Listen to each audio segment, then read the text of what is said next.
dan kita sampai kepada cerita mengenai anak lembu emas.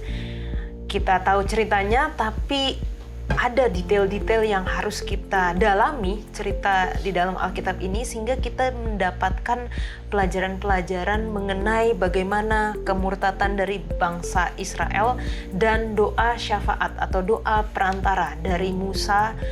Perantaraan ini adalah sesuatu hal yang penting dan perlu. Apakah itu selalu berujung hal yang baik? Belum tentu juga, karena di banyak kali kita lihat juga ketika seolah-olah manusia memohon kepada Allah supaya ini jangan, malah menjadi bencana juga bagi dirinya.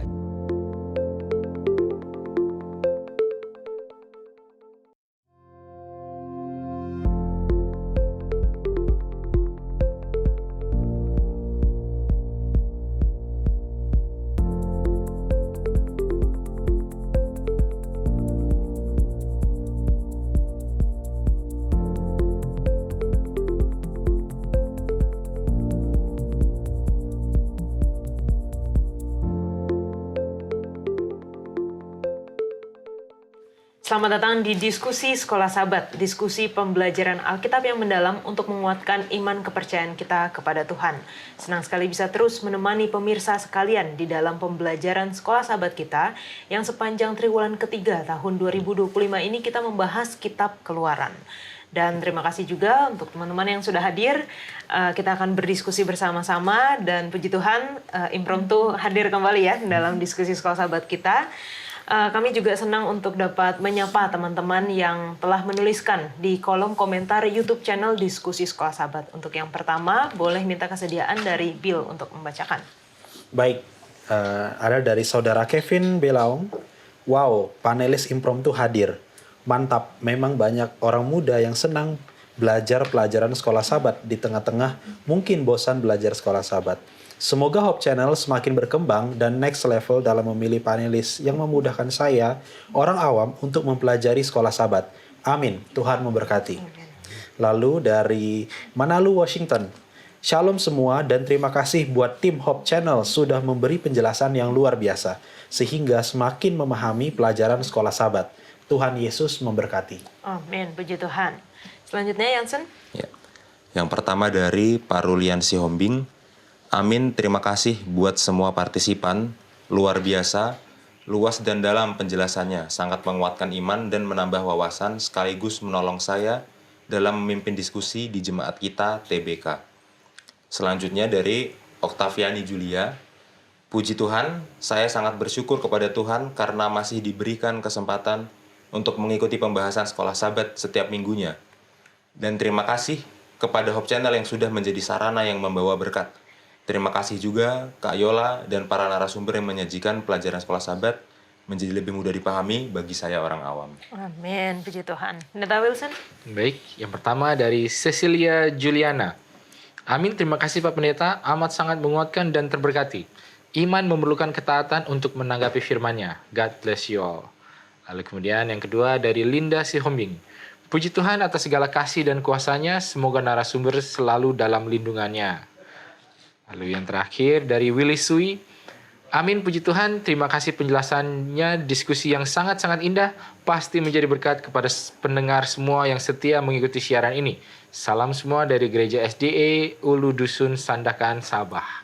Puji Tuhan, amin. Terima kasih untuk teman-teman yang selalu setia mengikuti pelajaran Sekolah Sabat ini. Dan kami senang sekali mendapatkan kesaksian, komentar bagaimana program ini bermanfaat untuk teman-teman semua. Baik dalam pembelajaran pribadi, keluarga, dan juga di dalam jemaat. Karena kita sudah mungkin di hampir akhir ya dari pelajaran Sekolah Sabat kita.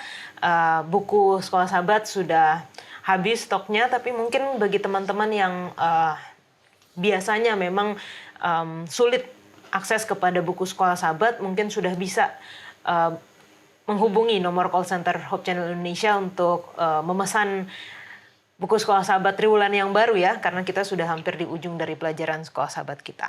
Baik, cerita buku Keluaran berlanjut dan kita sampai kepada cerita mengenai anak lembu emas. Kita tahu ceritanya, tapi ada detail-detail yang harus kita dalami cerita di dalam Alkitab ini sehingga kita mendapatkan pelajaran-pelajaran mengenai bagaimana kemurtatan dari bangsa Israel dan doa syafaat atau doa perantara dari Musa untuk mengantarai bangsa Israel dan Tuhan. Apa yang kita bisa pelajari dari hal ini, cerita ini? Jangan kemana-mana. Pernahkah engkau merasa terjebak, tertindas oleh beban hidup, seolah berada dalam perbudakan yang tak berujung? Kitab Keluaran adalah kisah tentang Allah yang bertindak, Tuhan yang tidak diam melihat penderitaan, Allah yang dekat dengan umatnya yang tertindas.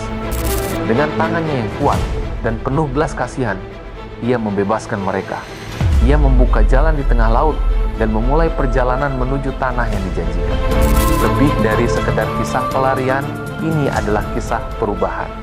Sebab Allah tidak hanya membawa mereka keluar dari Mesir, Dia juga ingin membawa Mesir keluar dari hati mereka. Dari perbudakan menuju kebebasan, dari kelahiran Musa hingga perjanjian di Sinai, dari kekacauan menuju penyertaan di padang gurun, dari kemurtadan bangsa hingga kemuliaan Tuhan yang menampakkan diri. Apa arti semua ini bagi kita sekarang? Allah kita adalah Allah penebus. Ia memanggil, memimpin, mengajar, dan mengampuni. Dan Allah yang sama masih melakukan hal yang sama sampai hari ini dan selamanya. Mari kita mulai perjalanan yang menuntun menuju Eksodus. Kitab Keluaran.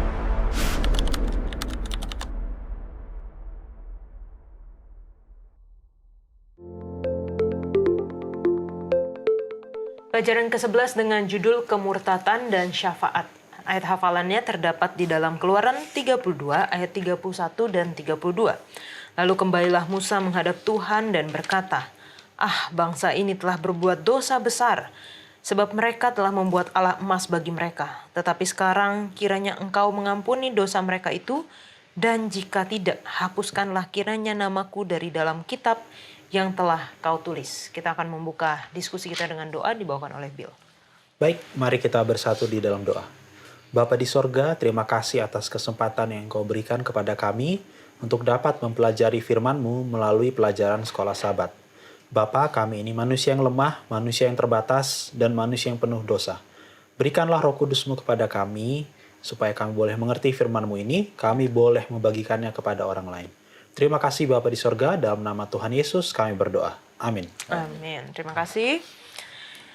Cerita di sini adalah bangsa Israel melakukan satu kemurtatan, kesalahan besar. Mungkin kalau boleh tanya dulu ke teman-teman, ada nggak kesalahan besar yang pernah dilakukan, apa itu ke orang tua, ke pasangan, atau ke anak, dan bagaimana hubungan kalian setelahnya? Kalau dari Bill dulu deh. Iya.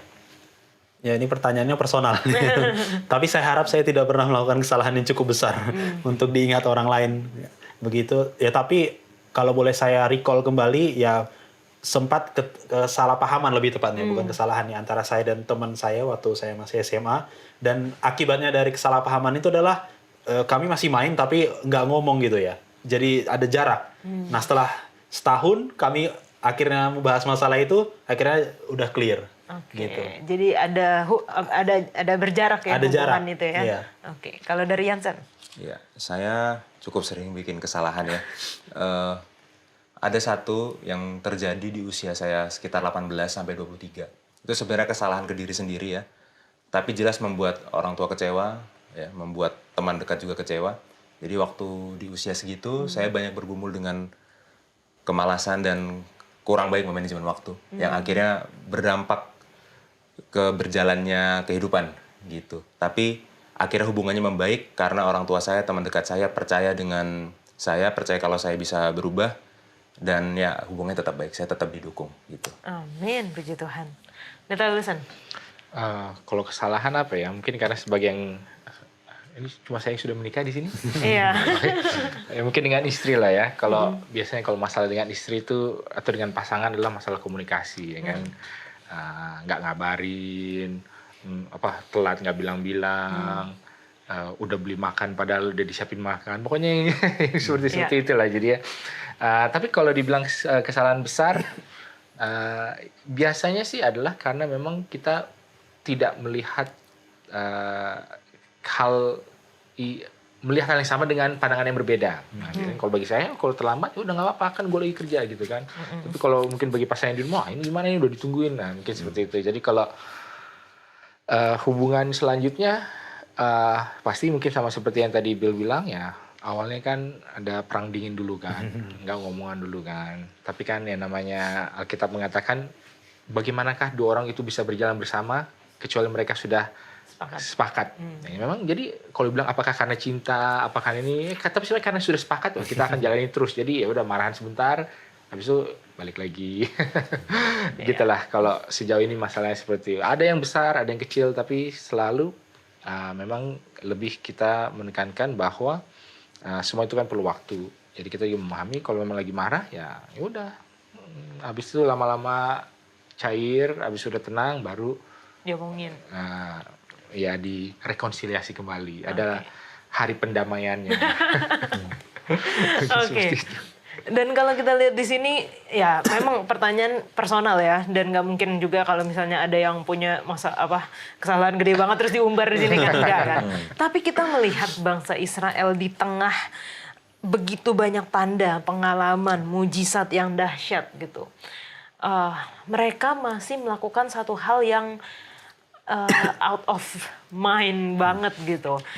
Tapi mungkin kita mencoba untuk menjadi bangsa Israel pada saat itu ya. Kita coba berada di dalam sepatu mereka, berada di dalam kondisi mereka. Kita baca di dalam Keluaran 32 ayat 1, ketika bangsa itu melihat bahwa Musa mengundur-ngundurkan turun dari gunung itu, maka berkumpullah mereka mengerumuni Harun dan berkata kepada mereka, mari buatlah untuk kami Allah, huruf kecil, yang akan berjalan di depan kami, sebab Musa ini orang yang telah memimpin kami keluar dari tanah Mesir, kami tidak tahu apa yang telah terjadi dengan dia. Ayat 2, lalu berkatalah Harun kepada mereka, tanggalkanlah anting-anting emas yang ada pada telinga istrimu, anakmu laki-laki dan perempuan, dan bawalah semuanya itu. Lalu di ayat 4 di bagian tengah dikatakan, hai Israel, inilah Allahmu, dalam huruf besar A-nya gitu ya.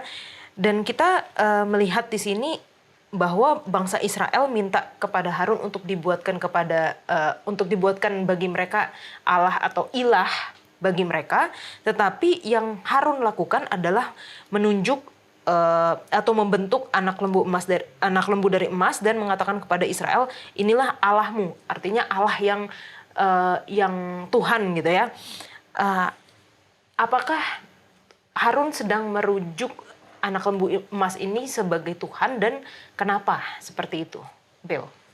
Iya, pertama sekali dari cerita ini ya, bahwa yang mengatakan itu sebenarnya adalah orang Israel. Ya. Jadi orang Israel yang mengatakan bahwa di ayat 4 itu ya, hai Israel, inilah Allahmu, itu ya tadi kayak lo baca, itu sebenarnya adalah perkataan orang Israel. Ya. Setelah si Harun itu membuat patungnya, gitu kan. Nah, yang menambah kacau dari situasi ini itu adalah Harun itu bukan hanya mengizinkan, tapi dia malah mendukung gitu, mendukung emosi mereka yang kan ini kan mereka kan mendesak Harun gitu ya. Jadi disambutlah oleh Harun di ayat yang berbahaya itu, ada ayat 5-nya sebenarnya. Ya, karena di ayat 5 itu dikatakan bahwa Harun menjawab mereka gitu ya, bahwa esok hari adalah hari raya bagi Tuhan, dan kalau kita baca di TB terjemahan baru, kata Tuhan di sini semuanya kapital, maka itu adalah nama Tuhan gitu. Nama Tuhan yang refer kepada bukan Allah sembarang Allah kan. Karena kalau dalam bahasa Ibrani kan walaupun disebut Elohim, Allah itu kan bisa jadi Allah yang benar, atau juga bisa jadi dewa-dewa yang disembah oleh orang Mesir, orang mana gitu ya, pagan. Nah, tapi kalau sudah disebutkan nama Tuhan, artinya itu merefer kepada Tuhan yang merujuk kepada Tuhan yang disembah oleh orang Israel. Jadi yang Harun lakukan di sini sebenarnya adalah sebuah praktik yang namanya sinkretisme ya. dia menggabungkan antara penyembahan berhala, tapi perayaan penyembahan berhala ini ditujukan untuk Tuhan yang benar, gitu kan? Untuk nama Allah yang benar, gitu. Jadi dia menggabungkan dua ini, dan sebenarnya kan kalau kita belajar dari pelajaran sebelumnya, ini kan sudah jelas dilarang di Dekalog gitu, di 10 hukum gitu kan, jangan buat membagimu patung. Nah, ya ini jelas sekali bahwa usaha manusia ya untuk memvisualisasikan penyembahannya, dan itu bukan datang dari begitu saja emosi ini, tapi dari penantian. Tadi kan Kak Yola ada baca ayat 1 ya, mereka nunggu-nunggu mana nih musanya nggak turun-turun. Nah, jadi ada emosi itu, mungkin itu Kak dari saya. Oke. Ya, yang menarik adalah sekarang dalam bahasa Indonesia ada terjemahan baru edisi 2. Ya. Di terjemahan baru edisi 2 ada perbedaan terjemahan. Oke. Di terjemahan baru edisi 2, kata Allah yang di ayat 1 dan kata Allah yang di ayat 4 semuanya pakai huruf kapital. Hanya.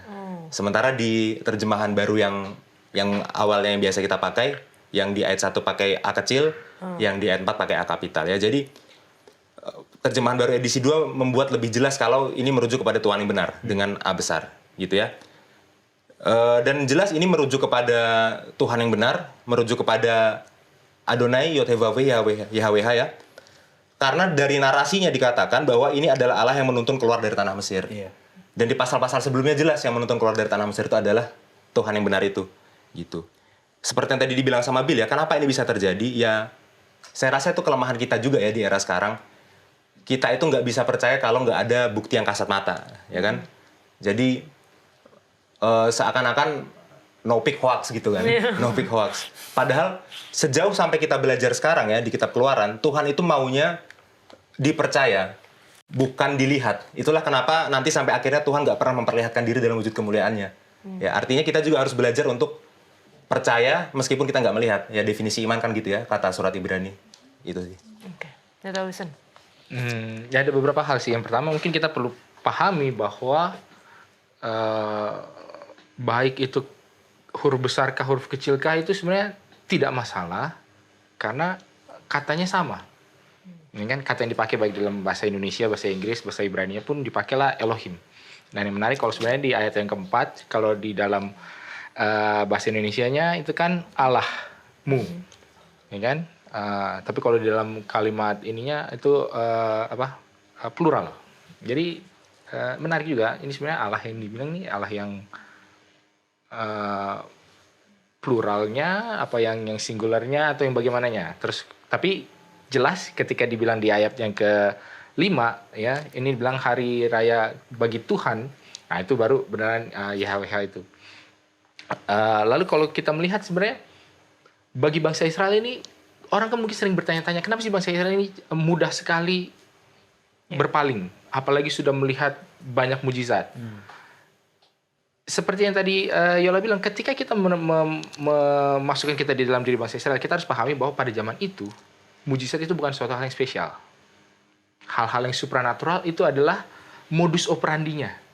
Misalkan contohnya, analoginya adalah misalkan kalau kita sekarang melihat, tiba-tiba kok ada mobil yang kecepatannya, kemarin mobil-mobil kecepatannya cuma 300 km per jam. Tiba-tiba ada mobil kecepatan 600 km per jam. Apakah kita akan, wow, luar biasa sekali ya. Kayak, wah ini seperti sesuatu yang, earth shattering gitu, yang benar-benar mengubah paradigma. Kan enggak kan? Cuma ada sesuatu yang luar biasa terjadi, tiba-tiba ada sesuatu yang lebih luar biasa. Tetapi dalam pemahaman kita, ya ini namanya teknologi, ya makin berkembang, ya tentu aja ada yang lebih hebat. Nah sekarang, mujizat ataupun hal-hal supernatural pada zaman purbakala adalah seperti sains di zaman sekarang. Memang itulah cara orang memahami dunia, itulah cara dalam tanda kutip keilahian, ya baik setan ataupun Allah maksudnya, menyatakan dirinya, gitu kan. Jadi bukanlah sesuatu yang, ya kalau mujizat zaman sekarang itu luar biasa. Kenapa? Karena sekarang zamannya sains. Ketika ada sesuatu mujizat ini beda. Mungkin kalau di zaman dulu akan lebih mengherankan bagi orang ketika melihat HP daripada melihat api turun dari langit. Karena api turun dari langit apa itu biasa, alam apa segala ini biasa. Tapi kita, aduh, ini kok sesuatu yang berbeda. Mungkin lebih seperti itu. Jadi kita nggak bisa bilang, wah kan bahasa Israel kan sudah melihat mujizat. Nah itu tadi analoginya adalah seperti kita. Nah kemudian kalau dibilang apakah pada saat itu mereka sedang melakukan sesuatu hal yang salah, kita juga harus pahami bahwa bagi bangsa Israel pada saat itu, mereka ini kan ada di dalam awal hubungannya dengan Allah. Gitu kan? Jadi sangat mudah untuk ya istilahnya kalau ada pemberi kerja lain, perusahaan lain yang ngasih benefit lebih banyak, ya pasti pindah dong. Nah ini sini benefitnya dapat dari mana? Jadi jangan kita merasa, oh ini kok bangsa Israel kok nggak tahu terima kasih ini segala. Tapi di dalam mindset itu adalah hal yang sangat lumrah bagi Allah untuk menunjukkan, bagi ilah Allah dewa untuk menunjukkan sesuatu melalui hal-hal mujizat. Sehingga mujizat yang mana? Ketika mujizat itu ada, saya percaya. Ketika itu tidak ada, ya saya pindah ke tempat yang lain. Dan pada saat ini mujizat itu ya bisa dikatakan sementara sedang lagi hilang nih. Jadi mereka butuh pegangan. Nah, mungkin seperti itu. Oke, terima kasih penjelasannya Pendeta. Ini jadi membuka mata kita juga ya, membuka pikiran kita bahwa ketika kita menempatkan diri di bangsa Israel dan bahkan kita pun sering melakukan hal yang sama gitu. Kita sering pengen sesuatu yang terlihat, yang nyata dulu baru kita percaya. Padahal Tuhan menginginkan kita percaya walaupun tanpa melihat gitu. Nah, tentunya ada yang kita bisa pelajari, perlu pelajari dari kepemimpinan Harun yang gagal. Karena di sana ketika dia didesak oleh banyak orang, dia harusnya menjadi istilahnya wakilnya Musa gitu kan. Tapi dia malah mendukung bangsa Israel, entah karena takut, entah karena apa, tapi dia malah mendukung penyembahan berhala yang dia tahu itu sudah pertama tidak benar, yang kedua dia bahkan merujuk itu kepada Allah yang benar gitu. Bill. Iya. Kalau kita lihat di dalam Alkitab sendiri ya, bahwa sudah jelas ini Harun itu menuruti tekanan massa. Jadi ada semacam tekanan emosional, dan bahkan kalau misalnya kita baca di Roh Nubuat di Para Nabi dan Bapa 1 halaman 322 paragraf ketiga itu dibilang bahwa bukan cuma emosional tapi ada fisik yang bermain di sana. Jadi ada tekanan fisik seakan-akan mereka ini akan membunuh Harun, karena komentarnya di situ adalah ada orang yang sebenarnya tidak mau melakukan itu di antara orang Israel, tapi akhirnya nyawa harus hilang oleh karena desakan ini. Jadi ini nggak main-main yang mereka desak kepada Harun gitu ya. Nah, jadi kalau saya bayangkan jadi Harun, apakah saya wajar takut? Ya wajar aja gitu. Aduh, udah ada nyawa yang hilang gitu kan oleh karena tekanan massa yang kuat ini. Nah, tapi pertanyaannya bukan lagi wajar atau tidak menurut saya. Pertanyaannya adalah apakah Harun, kan kita tahu bahwa keputusan Harun ini salah ya. Kita bisa setuju lah bahwa keputusan Harun ini salah. Tapi pertanyaan yang lebih dalam adalah, mungkinkah Harun membuat keputusan yang benar?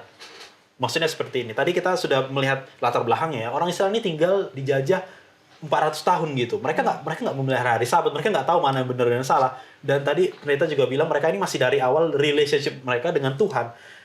Mungkin kalau bagi sudut pandang orang Israel, wajar mereka seperti itu gitu. Tapi apakah Harun memiliki kompetensi, memiliki kemampuan untuk memilih yang benar, berbeda dengan orang Israel yang sudah penuh dengan dipengaruhi oleh budaya Mesir gitu. Nah, kita lihat Harun ini dipanggil oleh Tuhan gitu kan, dan dia adalah bisa dibilang orang kedua gitu dari rombongan ini. Dia dekat dengan Musa yang adalah nabi Tuhan yang Tuhan suruh langsung, dan dia berkata-kata juga mewakili Musa. Jadi nampaknya Harun ini memiliki kemampuan sebenarnya untuk membuat pilihan yang tepat, tapi dia tidak melakukan pilihan itu. Jadi saya rasa poinnya lebih ke situ.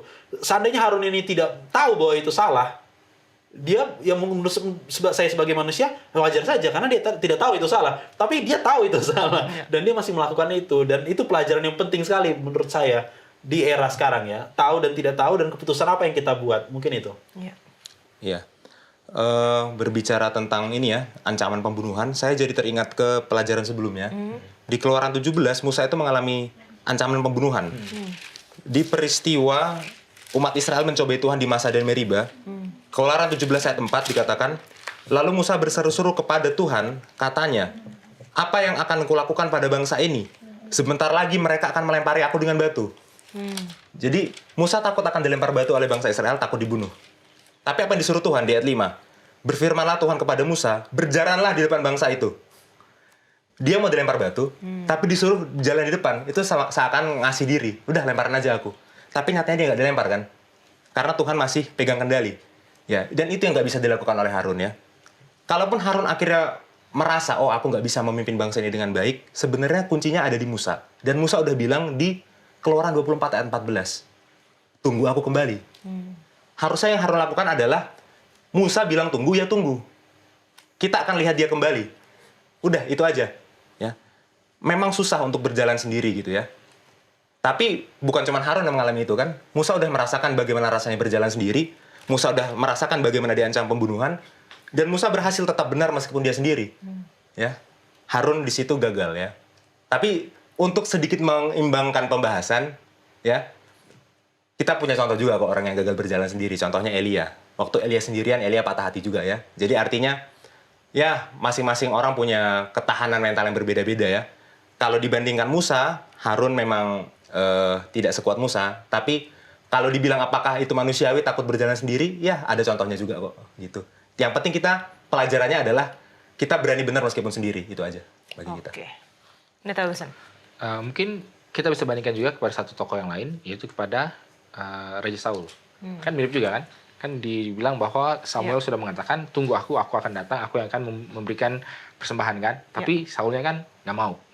Dan akhirnya dia mempersembahkan sendiri, karena dia tidak bisa menunggu, seperti tadi kata yang saya bilang. Namun Saul ini memberikan alasan yang logis kan. Dia bilang kan ya, melihat wah bangsa ini tercerai-berai. Prajurit-prajurit udah pada kabur. Jadi supaya mereka dikuatkan kembali, maka akulah lakukan ini kan. Jadi apakah alasan itu baik? Alasannya seperti baik gitu ya, praktikal. Dan mungkin kita bisa lihat juga bahwa Harun mungkin seperti itu juga. Dia tidak mau terlalu banyak ada unrest, tidak mau ada perpecahan, ada kerusuhan, apa segala. Ya udahlah kita coba rangkul sebaik-baiknya, toh masih menyembah kepada Allah, ini adalah untuk Allah, yang penting mereka tenang dulu, apa segala macam gitu kan. Jadi ya kita mencoba untuk menganalisa apa alasan Harun melakukan hal itu. Ya mungkin sekarang pertanyaannya adalah ketika itu dihadapkan kepada kita, apakah kita mau ya kalau langsung dikontekskan sebagai kompromi atau tidak, langsung bilang tidak mau kompromi. Tapi anggaplah tidak disebutkan kata kompromi itu. Tapi kita harus memilih, apakah kita mau memilih kestabilan, keamanan supaya situasi kondisif, atau kita ya udahlah kalau mau hancur seperti tadi Musa bilang kan, kalau mau dilempar batu ya, kalau mau ada kerusuhan biarlah, yang penting saya tetap setia. Ini bagaimana?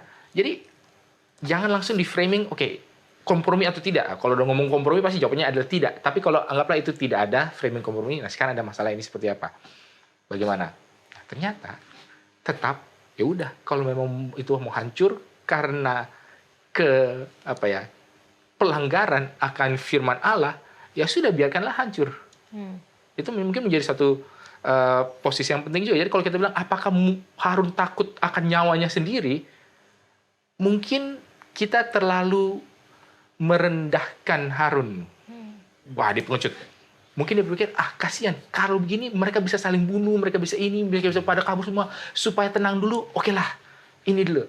Kalau alasannya seperti itu, bukannya memberikan excuse ya, tapi kan itu menjadi satu alasan yang kayaknya seringkali kita pakai. Ini kan, jadi supaya jangan, saya nggak takut, pokoknya saya berani. Tapi karena kalau kita, ini supaya tenang dulu, supaya aman dulu, supaya kondisi dulu, nanti kita baru betulin dari belakang. Itu seringkali kita lakukan. Bukan karena takut, tapi karena kita berpikir itulah hal yang baik untuk dilakukan. Tapi ternyata tidak, ya kan? Jadi kalau memang mau ada anarkis, mau ada kerusuhan, mau ada apa, asalkan itu adalah demi prinsip, supaya tidak melanggar prinsip, ya jalankan itu. Jadi sebenarnya prinsip prudent adalah itu. Oke, wah ini dalam sekali ya. Tadi udah ada beberapa poin yang saya bisa dapatkan, bertahan di tengah tekanan. Lalu ketika sudah tahu apa yang benar, kita harus melakukan yang benar. Lalu dari Jansen juga untuk kita melihat dan mengetahui gitu, untuk tetap bertahan walaupun apa saja yang menjadi resikonya gitu. Tadi Pendeta Wilson juga sudah katakan apa saja yang menjadi resikonya, Tuhan pegang kendali. Walaupun mungkin resikonya akan terjadi kerusuhan atau hal-hal yang tidak baik yang kita bisa pikirkan bagi banyak orang, tapi percaya bahwa Tuhan pegang kendali. Kita akan lanjutkan pelajaran kita, jangan kemana-mana.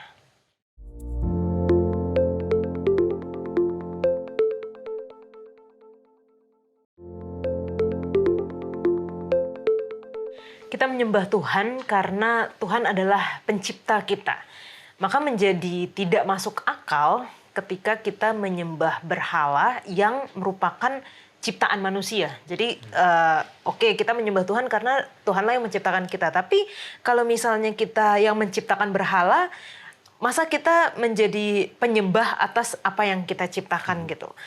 Pertanyaannya adalah mungkin seperti yang di awal tadi, kenapa manusia itu sangat manusiawi untuk pengen memiliki sosok yang terlihat atau ya kelihatan bahkan ketika itu mungkin adalah ciptaan sendiri. Bill. Iya, pertama kita lihat dari historis dulu ya, bahwa di dunia Timur Tengah kuno atau bahkan sampai sekarang, ya manusia itu membuat berhala dengan mindset bahwa ini adalah wadah pencipta atau wadah dewa, wadah Allah yang kusembah gitu. Ya banyak agama bilang, oh bukan ini dewanya somewhere out there, itu di mana, tapi ini wadahnya gitu. Ini tempat dia bernaung atau inilah apa representasi dari dia. Jadi ada motif itu juga. Nah, dan bangsa Israel yang hidup di dunia macam itu, terutama di Mesir, dijajah ratusan tahun, ya dia akan penuh dengan pola pikir yang sama. Gitu kan. Jadi secara budaya itu. Nah, tapi kalau secara psikologi sebenarnya kenapa manusia buat itu? Masuk akalnya adalah karena keintiman. Karena manusia mau sesuatu, mau sebuah objek, seseorang yang dia merasa bisa terhubung dengan objek itu. Nah, kalau melihat sesuatu yang nggak ada, tadi poin Mas Yansen sebelumnya kan, nggak ada. Gimana caranya kita merasa terhubung dengan sesuatu yang nggak ada? Gitu. Ya, logika saja, misalnya kita dalam berhubungan gitu ya, suami istri atau pacaran. Kalau sekarang kan gampang, tinggal video call gitu kan. Tapi kalau misalnya nggak ada gitu, nggak bisa terhubung gitu. Terus gimana cara kita merasa keintiman itu? Lama-lama keintiman itu kan hilang. Nah, jadi ada faktor itu. Dan mungkin faktor yang lain adalah menurut saya adalah kontrol ya. Jadi manusia itu pingin mengendalikan sesuatu yang di luar dari kemampuannya. Nah, misalnya dewa A, dewa B, dewa C. Oh, ini pengendali laut, pengendali angkasa. Kira-kira pengendali laut itu bentuknya seperti apa ya? Pengendali angkasa itu kira-kira bentuknya seperti apa ya? Jadi mereka ingin mengkontrol sesuatu yang mereka sembah. Dan kontrol itu yang akhirnya mengkontrol mereka sendiri gitu. Nanti mungkin ada kita bahas gitu ya. Praktik ini akhirnya merusak mereka sendiri gitu. Jadi mungkin itu menurut saya motivasi yang mendorong ini. Kenapa manusia menyembah ciptaannya gitu kan. Yeah. Oke, nah kalau dari Pendeta Wilson mungkin sekaligus bisa menanggapi juga tadi yang Bill bilang ya. Gimana kita sekarang saat ini dengan Tuhan yang tidak kelihatan bisa punya hubungan yang intim gitu. Oke, ada beberapa hal. Pertama, di dalam konsep Alkitab sendiri pun perlu dibedakan antara ikon dengan idol. Yeah. Jadi idol itu adalah memang suatu benda, ya dulunya benda ya. Tapi kalau idol itu adalah suatu benda yang memang itulah Allahnya. Okay. Dan itulah memang yang disembahnya. Kalau ikon ini adalah sesuatu yang perlambangan, yang menunjuk kepada Allah yang sebenarnya, tapi ini cuma gambarannya. Dan kita nggak bisa bilang bahwa di Alkitab itu tidak ada. Di Alkitab itu banyak, tadi seperti, tadi nggak disebut ya, itu of the camera ya, kayak ular tembaga kan, disuruh dibuat ular tembaga. Jadi itu bukan idol, tapi itu adalah ikon. Nah, saya lupa di mana, di zaman Raja Yosia kalau nggak salah, patung tembaga itu dihancurkan. Ular tembaga itu kenapa? Karena sudah menjadi idol. Itu yang disembah.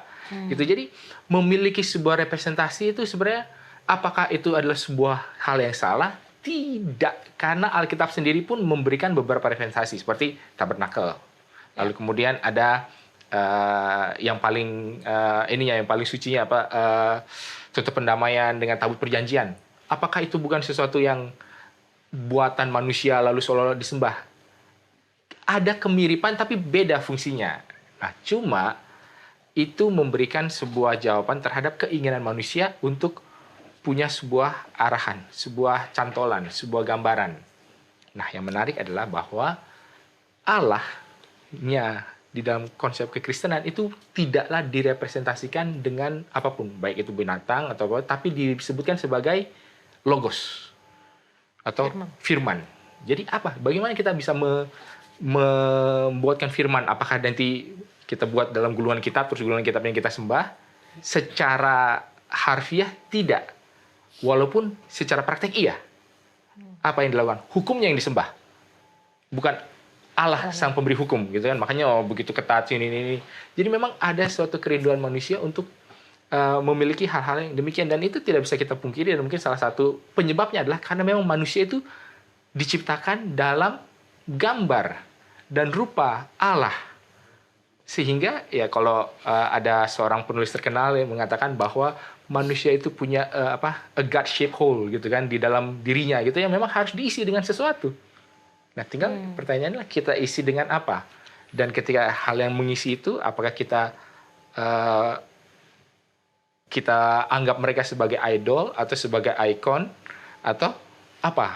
Lalu kemudian bagaimana kita punya hubungan yang intim dengan Allah yang tidak kelihatan? Ya itu tadi kita bisa melihat gambaran dan ciptaan Allah. Karena Allah sendiri mengatakan bahwa langit dan bumi menyatakan kuasanya. Jadi ada hal-hal yang memang ketika kita melihat pada hal itu mengingatkan kita kepada Allah. Dan yang menjadi masalahnya pada saat ini adalah hal yang mengingatkan kepada Allah itu dianggap menjadi Allah. Dan seperti yang tadi saya bilang, dalam hal ini patungnya. Tapi jangan salah, bisa juga hukumnya dianggap sebagai Allah. Nah, jadi kan kalau bagi saya ini ada sesuatu yang memang inherent di dalam psikologi manusia untuk mencari-cari sesuatu. Karena memang mereka adalah gambaran. Mereka ini adalah, kita ini manusia adalah pantulan dari sesuatu juga. Jadi kita mencari aslinya ini apa? Kok saya ada suatu perasaan, ada suatu keinginan, apa sih yang menjadi aslinya? Kalau saya ini adalah bayangannya, berarti aslinya apa? Nah, itu yang mereka selalu cari. Kayak begitu. Oke.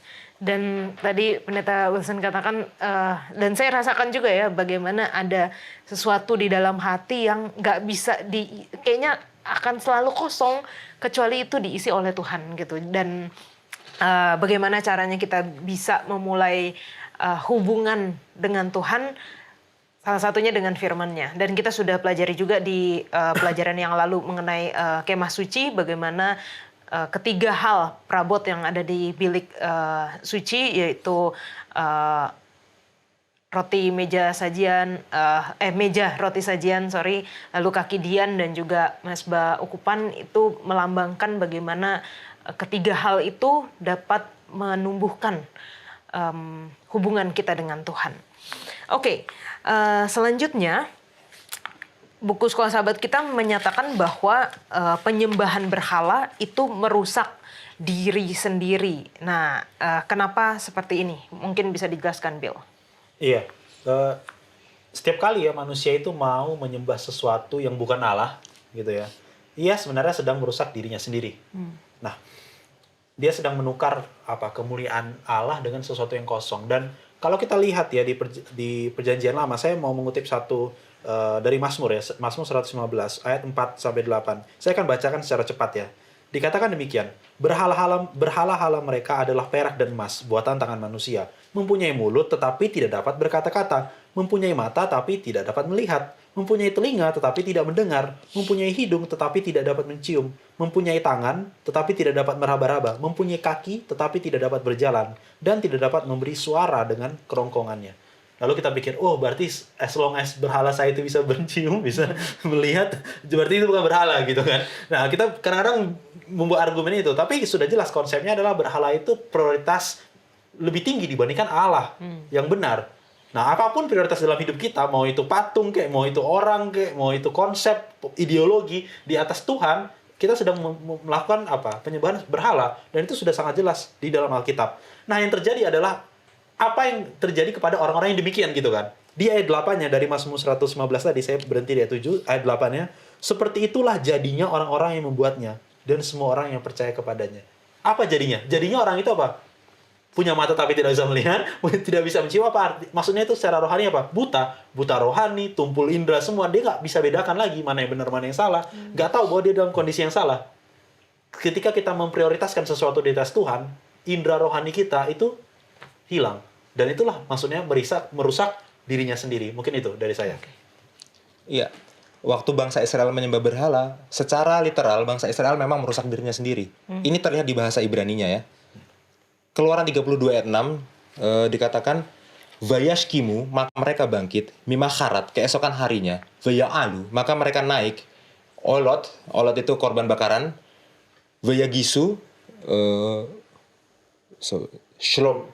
Shelamim ya, kemudian mereka membayar korban. Vayeshef, lalu duduklah Ha'am bangsa itu, Le'echol untuk makan. veshtu, lalu untuk minum, vayakumu, lalu mereka bangkit, let sahek, bangkit untuk sahek. Kalau nggak salah terjemahan baru menerjemahkannya sebagai bersukaria. Ya, terjemahan baru edisi 2 menerjemahkannya sebagai bersenang-senang. Bahasa Ibrani adalah tsahek, akar katanya tsahak. Tsahak itu artinya tertawa sebenarnya. Nama Ishak itu dari situ. Tapi di beberapa konteks itu bisa jadi satu kiasan untuk hubungan seksual. Pesta seksual. Jadi waktu dibilang apakah mereka rusak? Mereka benar-benar rusak saat itu. Waktu mereka menyembah berhala, pesta penyembahan berhalanya itu adalah mereka melakukan pesta seksual besar-besaran. Yang unik adalah sebenarnya mereka nggak mencontoh ini dari Mesir. Bahkan orang Mesir pun nggak melakukan itu. Karena di Mesir, penyembahan berhala Mesir itu nggak pakai pesta seksual. Yang pesta seksual itu orang Kanaan nanti. Kok bisa? Mereka bahkan udah lebih buruk dari orang Mesir. Kenapa? Karena apa yang mereka lihat itu menuntun imajinasi mereka. Sapi, ya, lembu, identik dengan kesuburan. Waktu mereka menyembah sesuatu yang identik dengan kesuburan, pesta mereka adalah pesta kesuburan. Pesta seks, jadilah hancur mereka. Ya. Manusia itu pasti selalu menyembah. Kalaupun bukan Tuhan, pasti ada yang lain yang kita sembah.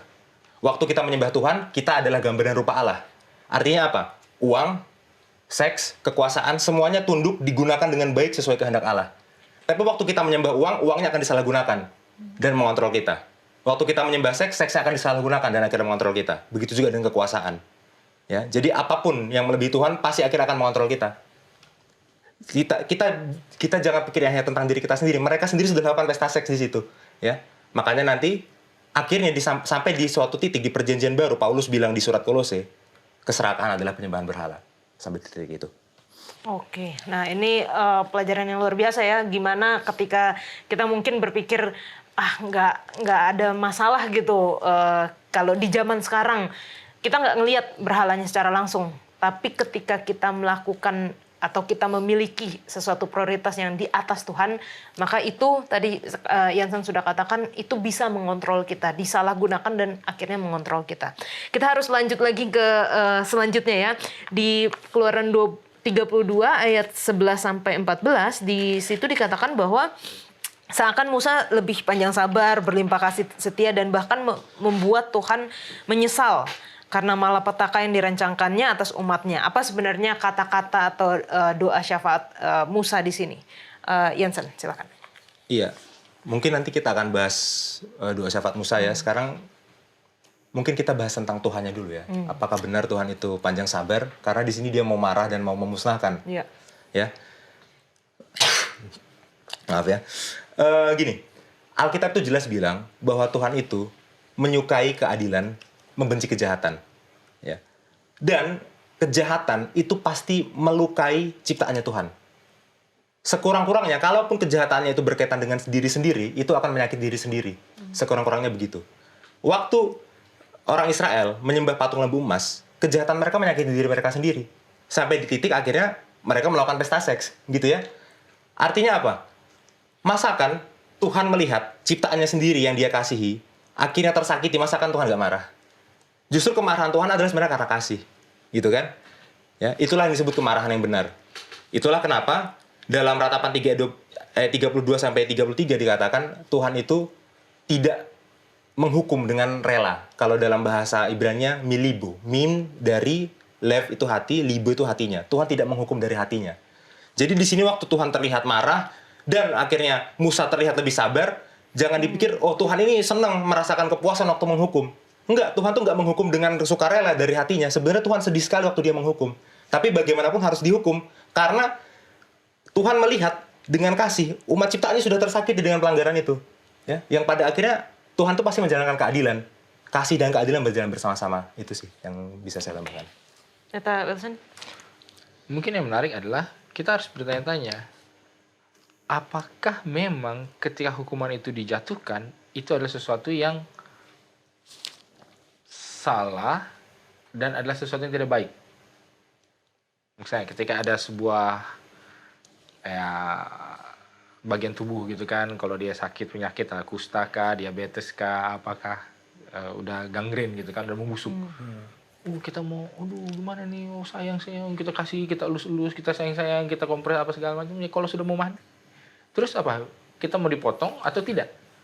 Kadang-kadang orang melihatnya, wah udahlah, kita janganlah kasihan. Tapi lupa bahwa bila mana itu dibiarkan, maka itu justru akan merusakkan semuanya juga yang lain. Karena di dalam kemurkaan Allah sendiri pun, Allah mengatakan bahwa ya udahlah, kan ini beberapa kali terjadi juga ya, dan tiap kali itu kan bilang kan, oh udah Musa aja lah yang akan kujadikan bangsa yang besar. Itu dia tidak menyalahi janji kepada Abraham, Ishak, dan Yakub. Masih kan keturunan Abraham, Ishak, dan Yakub kan, karena kan Musa ini kan bapaknya Abraham, terus bapaknya lagi Kohat, bapaknya lagi Lewi gitu kan ya. Jadi masih tetap di dalam garis keturunan Abraham, dan masih tetap akan sampai kepada Isa Al-Masih juga, Yesus juga. Jadi tidak ada yang salah dengan ya yang itu adalah punahin aja lah. Gitu kan? Tidak ada yang salah karena tetap berkatnya itu tetap bisa tersampaikan gitu kan. Cuma Musa di sini bisa kita katakan adalah dia melakukan sebuah syafaat gitu kan. Ya adalah janganlah, biarlah inilah tetap dipakai. Dan memang kita seringkali melihat bahwa Allah seringkali punya sebuah rencana yang seolah-olah ditahan ataupun dibelokkan oleh perantaraan manusia. Kalau sekiranya itu mungkin bisa dijadikan pertanyaan adalah, apakah hasil perantaraan manusia itu ujung-ujungnya lebih baik atau enggak? Mungkin salah satu kasus yang paling terkenal adalah Abraham dengan Lot, ya kan? Wah ini kan Abraham memperantarai kan? Wah akhirnya Lot selamat. Padahal kalau bagi Allah ya Lot mati pun juga nggak masalah. Terus wah kita bisa katakan wah kalau itu Lot, setelah itu kan apa? Siapa sih anak-anaknya Lot ini? Bangsa Ammon dan bangsa Moab. Wah ini kan bangsa yang selalu berperang dengan Israel gitu. Ini udah mati aja. Tapi kita lupa, dari Moab ada siapa? Ada Ruth, ya, yang akhirnya menjadi nenek moyang nenek buyut daripada Daud. Jadi apa ya? Kalau sudah kita mau berpikir ke arah sana mungkin agak sulit. Jadi mana yang menimbang-nimbang? Apapun adalah yang perlu kita bisa pegang adalah bahwa Allah bisa memberikan yang baik dari semua hal. Allah itu nggak bingung, kalau ini bagaimana, nggak masalah, tetap bisa menjadi hal yang baik. Jadi ini menunjukkan bahwa Musa, dia tidak mau, yaudahlah, oke dari saya aja nggak apa-apa, toh bisa jadi baik juga. Oh enggak, dari seandainya itu yang terjadi ya bisa juga baik. Tapi Musa nggak berpikir, adalah sayanglah, saya mau supaya saudara-saudara saya ini masih berada di dalam janji keselamatan Allah. Ya nggak apa-apa, ya Allah juga bisa menggunakan hal itu. Jadi kalau dibilang apakah Musa itu lebih bersabar ataupun lebih ini daripada Allah, itu mungkin adalah dua realm yang berbeda gitu ya. Allah berbicara di dalam realm keseluruhan, di dalam big picture. Kalau Musa ya pada saat itu dan orang-orang terdekatnya gimana. Dan kadang-kadang kita juga perlu punya hal yang seperti ini. Misalnya kalau dengan orang yang kita kenal atau apa, kita lakukan kebaikan. Tidak kita lakukan kebaikan ini pun orang itu pasti ya dengan dalam tanda kutip takdirnya sendiri lah. Kalau memang dia baik dia akan jadi baik, kalau dia tidak baik ya dia tidak akan jadi baik. Mungkin dalam tanda kutip kita tidak mengubah apa-apa terhadap takdir dia. Tetapi dengan kita melakukan hal ini, mengintervensi atau memberikan bantuan, kehidupannya jadi lebih baik sedikit. Nah tinggal kitanya mau atau tidak. Kalau dari sisi Allahnya ya kau tidak lakukan pun ya aku juga bisa bekerja dengan cara yang lain gitu loh. Jadi jangan kita membenturkan antara rencana besar Allah dengan preferensi daripada Musa. Ini kan preference gitu kan. Kalau Allah rencana jalan terus, prinsip jalan terus. Tapi kan ada preferensi dan seringkali preferensi manusia itu juga dihargai oleh Allah. Dan kalau kita baca ayat ini seringkali kita berpikir bahwa Musa itu sedang mendefend bangsa Israel gitu ya. Tapi kalau kita secara detail membaca di ayat 12, mengapakah orang Mesir akan berkata, Tuhan membawa mereka keluar dengan maksud menimpakan malapetaka kepada mereka dan membunuh mereka di gunung dan membinasakannya dari muka bumi. Jadi sebenarnya yang sedang di-defend atau di defense sama Musa itu adalah Allahnya gitu, adalah Tuhan gitu, ada nama baik Tuhan. Jangan sampai kalau ini dimusnahkan, lalu orang-orang akan punya persepsi yang jahat tentang Tuhan gitu, bahwa Tuhan kasih keluar mereka hanya untuk membunuh mereka di padang gurun gitu. Jadi kita banyak pelajaran yang kita bisa dapatkan. Kita masih akan melanjutkan pelajaran kita, jangan kemana-mana.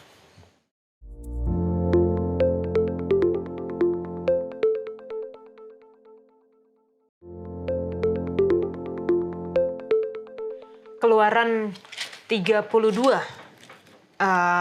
ketika Musa turun dari gunung, di situ ternyata Musa emosi juga ya.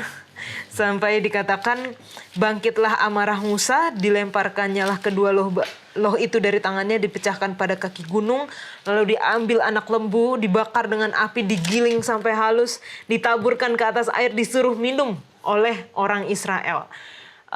Tapi kita lihat juga di ayat yang ke-26, dikatakan siapa yang memihak kepada Tuhan, datanglah kepadaku, lalu berkumpullah kepadanya seluruh Bani Lewi. Jadi artinya kita bisa melihat gambaran ada orang Israel yang tidak ikut penyembahan itu. Dan kalau kita baca selanjutnya ada 3.000 orang yang mati, tapi di dalamnya tidak termasuk Harun. Padahal kalau misalnya kita lihat ceritanya, Harun termasuk orang yang punya peran besar di situ karena dia yang suruh kumpulin emas, dia yang buat anak lembu itu dan suruh mereka untuk menyembah, bahkan katakan besok hari raya bagi Tuhan gitu. Kenapa Harun dilepaskan pada saat itu, Bill? Iya, kalau saya baca ya dari kutipan Roh Nubuat para nabi dan bapa 1 halaman 339 itu secara detail ya dijelaskan bahwa memang dari awal kita sudah tahu bahwa pemujaan kepada berhala ini ada terbagi dari antara orang Israel sendiri. Jadi ada yang ikut, ada yang nggak ikut gitu. Nah, dan Harun adalah bagian dari yang ikut sebenarnya kan, bahkan dia memprakarsai gitu praktik ini. Tapi bagian yang tidak ikut itu adalah benar tadi Bani Lewi, dan kita tahu sejarahnya setelah itu Bani Lewi itu mendapatkan perhatian khusus ya, tugas khusus dari Allah karena pada momen ini mereka tetap setia gitu dari Bani Lewi. Nah, dan di kutipan itu dikatakan bahwa Musa dengan amarahnya waktu turun gitu ya. Nah, dia suruh Bani Lewi itu di sebelah kanannya dan yang sudah melakukan tapi bertobat itu di sebelah kirinya. Dan itulah kelompok Harun dan masyarakat lain, orang lain yang sudah bertobat, yang melakukan dan sudah bertobat. Nah, tapi yang tidak mau bertobat, dan itu kelompoknya besar, dan itulah yang dibunuh 3.000 orang itu. Dan yang membunuh itu adalah Bani Lewi. Musa memerintahkan Bani Lewi untuk membunuh 3.000 orang itu, dan itu sebagai pelajaran juga bagi Bani Lewinya gitu, karena mereka kan yang akan menjadi pemegang obor kerasulan dan kesetiaan bangsa kan, karena mereka yang akan nanti erat kaitannya dengan pelayanan ibadah di bangsa Israel. Jadi mungkin itu yang bisa saya berikan. Iya, yang menarik ya, kita mundur ke Keluaran 6, ayat 13 sampai 26, di situ ada satu perikop tentang silsilah Musa dan Harun. Harun itu keturunan Bani Lewi. Ya. Jadi Bani Lewi itu orang benar, Harun itu adalah orang yang ikut menyembah berhala, tapi Harunnya sendiri keturunan Lewi, itu kan unik ya. Dan kemungkinan besar memang meskipun teksnya nggak bilang secara jelas, tapi secara tersirat memang Harun ini termasuk ke kelompok yang bertobat. Ya, saya setuju dengan itu. Dan kalau kita lihat apakah orang Israel ada yang menyembah berhala dan yang tidak, itu bisa kita lihat dari jumlahnya. Contoh, jumlah yang mati ada 3.000. Di pasal sebelumnya dikatakan orang yang keluar dari Israel lebih dari 3.000. Ya, kalau yang mati 3.000 dan yang keluar lebih dari 3.000, ya berarti pasti ada yang nggak menyembah berhala. Itu sih yang bisa kita bahas. Ya, kalau ini menarik juga. Jadi sebenarnya kan tadi seperti dibilang oleh Jansen, Harun ini kan orang Lewi. Dan dia pemimpinnya. Orang-orang yang mati, dia nggak mati. Terus malah sukunya, kaumnya malah yang jadi pahlawan. Ini memang agak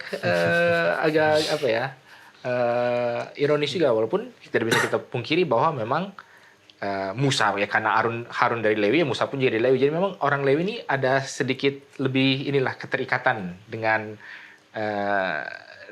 Musa gitu lah. Jadi ya ketika ditanya siapa yang langsung membela Allah, ya karena pemimpinnya dari Lewi juga, mungkin orang Lewi langsung wah oke, kitalah yang maju di depan. Nah, kalau mau dilihat apakah memang semua orang-orang Lewi ini tidak berpartisipasi, ya menurut salah satu penulis buku ya, dikatakan memang tidak. Satu bani ini tidak ikut-ikutan, makanya mereka punya sebuah higher ground untuk menghabisi yang lain-lain. Walaupun ditambahkan juga, kita jangan lupa bahwa yang keluar dari Mesir itu adalah bukan semuanya bangsa Israel. Ada kalau dibilangnya kumpulan campuran lah, mixed multitudes ya. Dan di banyak kali ketika ada permasalahan, ketika ada persungutan, ketika ada pemberontakan, mereka inilah yang sebenarnya pemimpin-pemimpin pemberontakannya. Dan memang mereka inilah yang akhirnya dibunuh, dihabiskan. Jadi kita bisa lihat bahwa ini sebenarnya mengikut Allah ini apa ya? Self-selecting juga. Gitu ya. Jadi kita bisa ikut, wah orang yang tidak terpanggil mau ikut-ikutan boleh, tapi nanti akan tersaling sendiri. Di dalam sisi itu ada. Nah, tapi orang-orang Lewi ini juga tidak bisa terlalu kita angkat-angkat. Karena di dalam, saya lupa di mana nih, di Ulangan apa di Bilangan, pemberontakan Korah, Datan, dan Abiram, ya memang ada suku Ruben yang juga adalah, wah karena dia anak dari anak sulung jadi memimpin. Kenapa nih orang dari Lewi yang ini kan ibaratnya kalau di Parna itu kan, wah kalau kami kan ada Syanipar, Syanipar ini paling bontot. Kenapa Syanipar memilih? Masih ada abang-abangnya gitu kan. Oh ini abangnya aja kita misalnya seperti itu kan. Tapi jangan lupa di antara suku Ruben yang memberontak ada juga orang-orang Kohat. Nah, ini kan Lewi juga. Akhirnya Lewinya juga memberontak. Jadi tidak bisa kita langsung bilang oh semuanya itu baik, oh semuanya itu buruk. Enggak juga. Sehingga ketika Harun ini tidak dibunuh, ya menunjukkan bahwa ya mungkin ada pertobatan, ada perantaraan lagi ya. Musa kan mengatakan bahwa nanti di Ulangan 9 ayat 20 dia mengatakan, wah dulu waktu kalian memberontak, Harun pun juga tidak luput dari murka Allah, tapi aku berdoa baginya gitu kan. Jadi memang perantaraan ini adalah sesuatu hal yang penting dan perlu. Apakah itu selalu berujung hal yang baik? Belum tentu juga. Karena di banyak kali kita lihat juga ketika seolah-olah manusia bukan merengek lah ya, memohon kepada Allah supaya ini jangan, malah menjadi bencana juga bagi dirinya. Jadi kita harus agak fair juga melihat syafaat ini. Oke, nah ini langsung menimbulkan satu pertanyaan ya, sejauh mana kita bisa mendoakan orang lain? Karena kalau di dalam doa Musa di ayat 32 dikatakan, tetapi sekarang kiranya engkau mengampuni dosa mereka, dan jika tidak hapuskanlah kiranya namaku dari dalam kitab yang telah kau tulis. Artinya Musa mendoakan untuk pengampunan dosa bagi orang lain gitu. Apakah kita pada saat ini juga dapat melakukan hal yang sama, Bill? Iya, konsepnya saya rasa harus kita pahami bahwa syafaat gitu atau doa syafaat itu tidak pernah memihak kepada orang yang berdosa. Maksudnya tidak membela dosanya, tapi meminta belas kasihan terhadap dosanya, gitu ya. Jadi jangan sampai kita membela dosanya, tapi kita tahu itu salah, jadi kita meminta belas kasihan terhadap kesalahan orang itu atau kesalahan satu umat tertentu. Dan di sepanjang Alkitab sudah kita lihat banyak sekali peristiwa di mana doa syafaat itu mempengaruhi cara Allah bertindak. Bukan karena Tuhan nggak tahu pakai cara mana yang benar, atau Tuhan nggak tahu jadi harus didoa syafaatkan. Tapi Tuhan itu adalah Allah yang memilih untuk bekerja sama dengan manusia. Dan itu sepanjang sejarah Alkitab selalu seperti itu, Tuhan yang kita sembah. Nanti di perjanjian baru pun ada momen di mana manusia yang tidak melakukan doa syafaat dan akhirnya terbunuh. Itu kasus Paulus. Nah itu kasus Paulus detail gitu ya. Jemaat kurang percaya kepada dia, jemaat tidak berdoa seserius ketika jemaat mendoakan Petrus. Akhirnya pelayanan Paulus ke Roma, ke Spanyol, nggak jadi. Jadi doa syafaat itu mempengaruhi cara Allah bertindak, bukan berarti Tuhan nggak tahu mau lakukan apa, gitu kan? Nah, dan doa syafaat itu mengingatkan Tuhan kepada janjinya. Kita lihat ya saya mau lihat argumen Musa atau cara Musa melakukan doa syafaat. Lihat di ayat 7, Tuhan bilang, berfirmanlah Tuhan kepada Musa, pergilah, turunlah sebab bangsamu yang kau pimpin. Siapa yang memimpin? Kata Tuhan? Musa. Tapi lihat cara argumen Musa di ayat 11. Ya Tuhan, mengapa murkamu menyala-nyala terhadap bangsamu? Bukankah engkau yang sudah membawa mereka keluar? Jadi Musa membalikan, bukan aku yang mimpin sebenarnya, tapi Tuhan yang mimpin. Apa yang Musa lakukan ketika dalam doa syafaat? Dia mengingatkan janji Tuhan kepada umatnya. Dan dia tambahkan lagi argumennya. Ingatlah, tadi kita udah bahas bagian dari argumennya. Nanti kalau orang Mesir, orang lain lihat gimana? Itu argumen kedua. Lalu argumen ketiga, kamu lupa janjimu kepada Abraham, Ishak dan Yakub. Gitu ya. Dan itu layer-layer dalam doanya Musa, doa syafaatnya Musa. Dan tidak mengagetkan bagi saya karena doa syafaat ini adalah bentuk kasih juga. Makanya tadi Kayola ada baca bahwa ya hapuskanlah aja namaku gitu kan. Gak usah lah ingat namaku, mereka aja. Itu bentuk kasih, bentuk pengorbanan. Dan apa yang Musa lakukan di sini, ya komentator Alkitab dan Alkitab juga menyetujui bahwa ini adalah suatu tipe ya dari perantara yang sesungguhnya, yaitu Kristus. Dan tidak heran, maka di perjanjian baru saya akan kutip satu di Yakobus 5 ayat 16 dikatakan demikian. Karena itu hendaklah kamu saling mengaku dosamu dan saling mendoakan supaya kamu sembuh. Doa orang yang benar bila dengan yakin didoakan sangat besar kuasanya. 1 Timotius 2:1 dikatakan juga, pertama-tama aku menasihatkan, naikkanlah permohonan, doa syafaat, dan ucapan syukur untuk semua orang. Jadi dalam komunitas percaya, kita harus saling mendoakan. Karena itu bisa merubah jalannya peristiwa sama seperti ini yang Musa lakukan, dan banyak lagi yang dilakukan di peristiwa Alkitab ya. Apakah itu di bagian Niniwe juga seperti itu kan? Ada semacam syafaat yang dilakukan, interupsi manusia gitu ya. Dan akhirnya Tuhan merubah rencananya akibat pertobatan. Jadi itu menurut saya itu penting. Cukup. Neta? Mungkin satu poin yang paling tidak bisa kita tambahkan juga, kadang-kadang syafaat itu juga agak berbahaya bila mana itu dipaksakan. Karena kan mungkin contoh yang tadi sudah disebut adalah soal Abraham dengan Sodom gitu kan ya. Lalu kemudian kita bisa lihat contoh yang berikutnya adalah Raja Hizkia. Ya kan? Ini mungkin dia syafaatnya terhadap dirinya sendiri. Nggak tahu apakah itu dihitung syafaat atau enggak ya. Maksudnya ada rencana Allah, tapi karena diminta, wah akhirnya berubah gitu kan. Ya, maksudnya dia kan sakit. Udahlah, kalau memang udah waktunya dia udah raja yang baik gitu kan. Tapi karena dia meminta gitu kan, sambil ngambek gitu kan, memalingkan tidurnya ke dinding gitu kan, gitu kan, sambil menangis gitu bisa kita bayangin. Akhirnya oke lah, Nabi Yesaya akhirnya balik keluar terus datang lagi dia, oke, kamu nggak akan mati, kasih 15 tahun lagi. Tapi kan di dalam 15 tahun itu dia malah selain menderita, dia juga membuat blunder, yaitu datanglah kan rombongan dari Babylon ya. Udah datang, bukannya dia bersaksi, malah mamerin kekayaannya. Inilah justru yang diambil kekayaannya gitu kan. Jadi ruginya 2 kali gitu. Jadi kita kadang-kadang melihat syafaat ini dasarnya apa. Dan yang paling penting ketika kita lihat persamaan antara syafaat Musa dengan syafaat Abraham adalah selalu reputasi Allah yang diangkat. Sehingga apa? Ketika kita melihat pertentangan besar, pertentangan kosmik di dalam skala yang paling besarnya, ini adalah bukan tentang bagaimana manusia mau diselamatkan, orang jahat harus dihukum, apa segala macam. Tetapi yang menjadi isu utama adalah Allah itu seperti apa sih? Apakah Allah ini benar seperti tuduhan setan, Allah yang begini, atau tidak? Ya, karena kan itu juga yang Abraham bawakan. Ya, masakan hakim seluruh bumi ini tidak berlaku adil. Terus masakan Musa mengatakan masakan nanti orang lain akan mencemooh apa segala macam. Gitu. Jadi itu adalah sebenarnya salah satu poin yang paling penting ketika kita bersyafaat.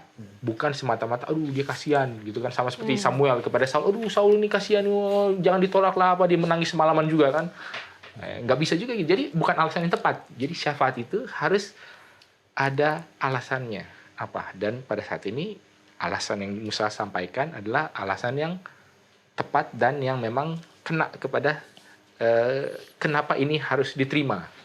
Walaupun ketika bangsa Israel itu terus memberontak, salah satunya ketika dia dikirim 12 pengintai terus mereka nggak mau, itu juga menjadi cemoohan. Ya kan? Wah ini gimana nih?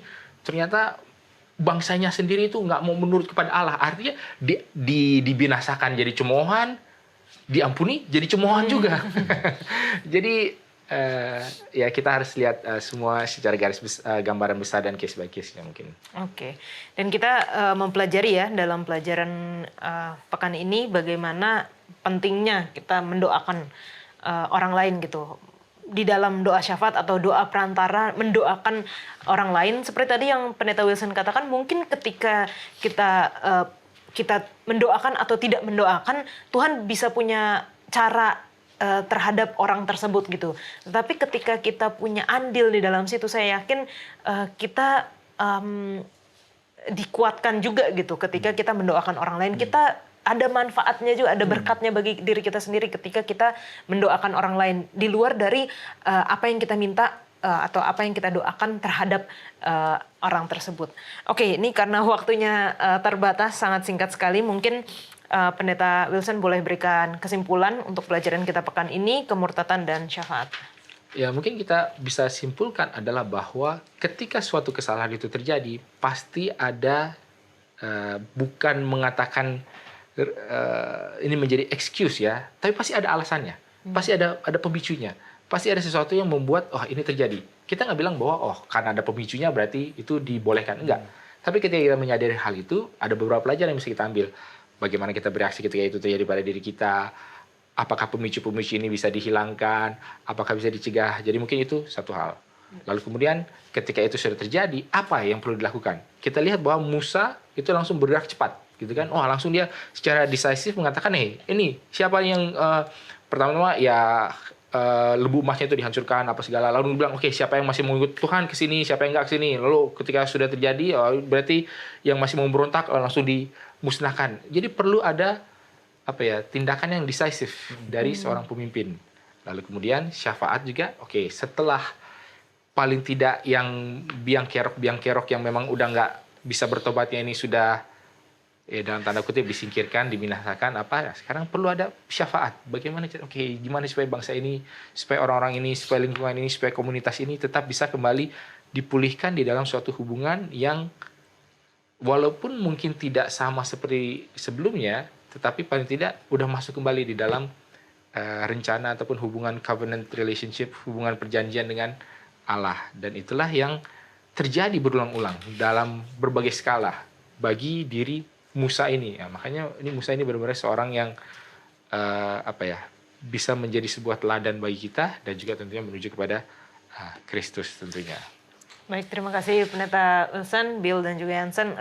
Sayang sekali nih waktu kita selalu kurang kalau berdiskusi Sekolah Sabat. Tapi teman-teman kalau misalnya masih punya pertanyaan, silahkan tinggalkan di kolom komentar YouTube channel Diskusi Sekolah Sabat dan kita akan membahasnya.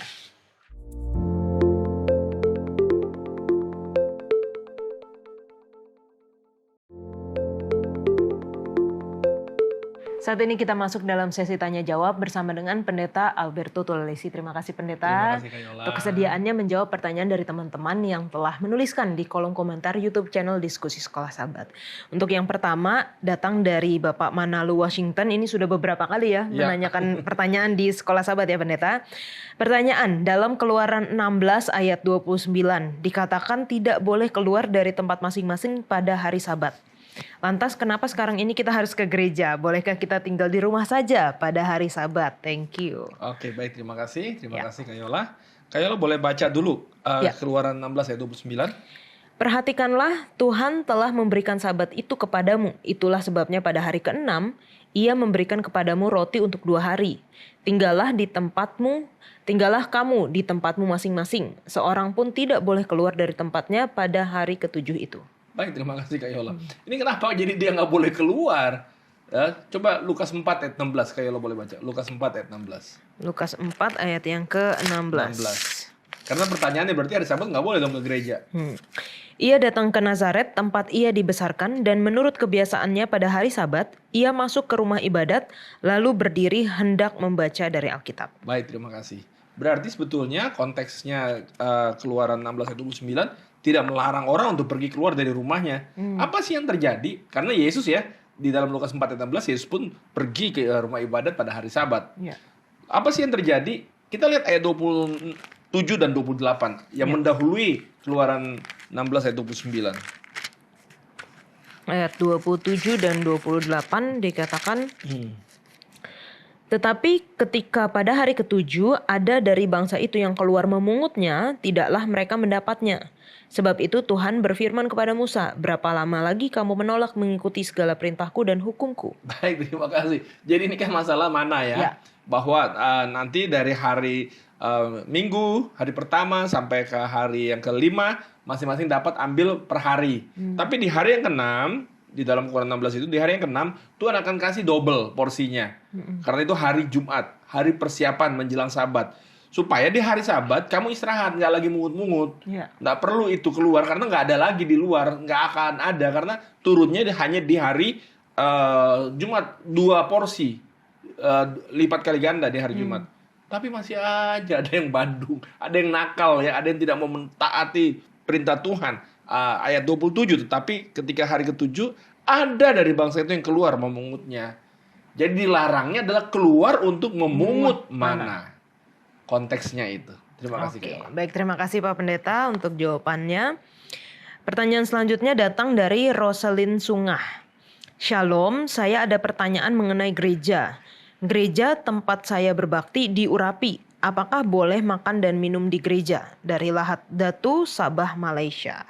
Baik, terima kasih Kak Yola. Terima kasih untuk saudari Rosalind Sungah dari negeri jiran. dari Lahad Datu ya. Lahad Datu Sabah, Malaysia. Baik, gereja di Urapi. Kalau bahasa Sabahnya di Urapi, tapi di Indonesia biasa menggunakan kata ditabiskan. Ya, jadi ditabiskan atau diurapi itu istilahnya diasingkan. Jadi kalau gereja diasingkan, untuk apa biasa gereja diasingkan? Itu biasanya untuk beribadah, menyembah Allah, memuji dan memuliakan nama Tuhan. Itulah khususnya gereja diasingkan. Sebagaimana peristiwa di dalam Ezra 6 ayat 15-16 saya baca ya. Ya. Maka selesai rumah itu pada hari yang ketiga bulan Adar, yakni pada tahun yang ke-6 zaman pemerintahan Raja Darius.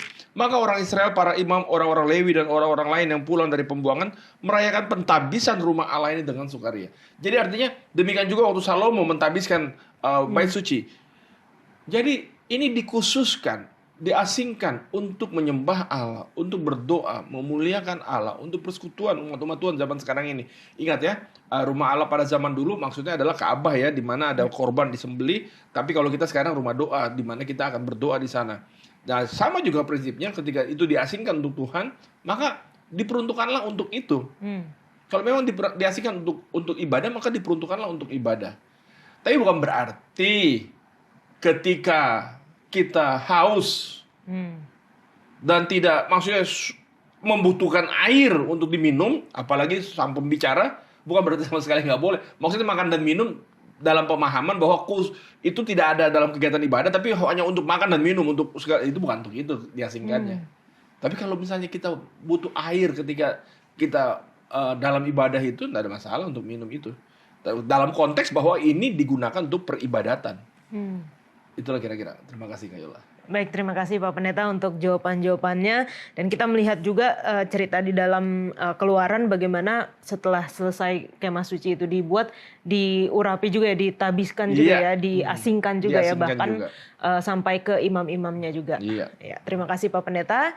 Dan teman-teman kalau masih memiliki pertanyaan sehubungan dengan pelajaran kita pekan ini ataupun sepanjang triwulan kita mengenai kitab Keluaran, jangan ragu-ragu untuk tuliskan di kolom komentar YouTube channel Diskusi Sekolah Sabat dan kita akan membahasnya. Saat ini kita kembali ke studio.